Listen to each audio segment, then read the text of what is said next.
இன்னொரு பக்கம் பார்த்தோம் அப்படின்னா லாபஸ்தானாதிபதியே லாபத்தையும் பார்க்கிறார், அவரே ஜீவனத்தையும் பார்க்கிறார், அவரே பாக்கியத்தையும் பார்க்கிறார்.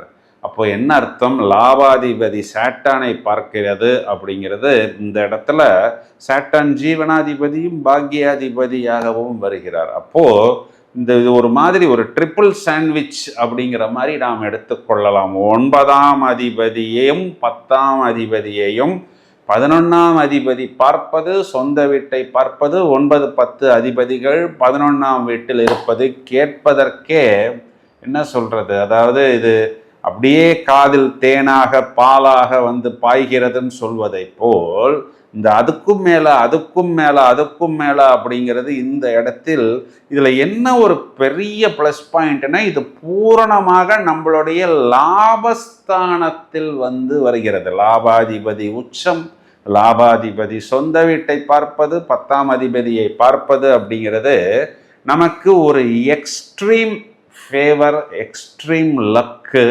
ஒரு எக்ஸ்ட்ரீமான ஒரு அபிவிருத்தி, ப்ராஃபிட்டை நவகிரகமான குரு, அதில் பூரணமான சுபத்துவமான கிரகம் குருவும், ரிஷபத்துக்கு தொழில்காரகன் அப்படின்னு சொல்லக்கூடிய சாட்டானும் நமக்கு இப்படி ஒரு வாய்ப்பை இனி ஏற்படுத்துவது எப்போங்கிற சொல்ல முடியாத அளவுக்கு ஒரு பாசிட்டிவ் வைப்ரேஷனை தூக்கி கொடுப்பதற்கில்லை, அள்ளி கொடுப்பதற்கில்லை, வாரி வழங்குவதற்கு தயாராக இருக்கிறார்கள். அப்போ ரிஷபராசிக்காரர்கள் இதனை பூரணமாக எடுத்துக்கொள்ளணும். இதுல இன்னொரு பிளஸ் பாயிண்ட் என்னன்னா, இந்த பக்கத்தில் 10ஆம் இடத்தில் ராகுவும் நமக்கு தொழிலில் நிறைய வாய்ப்புகளை கொடுப்பதற்கு தயாராக இருக்கிறார்.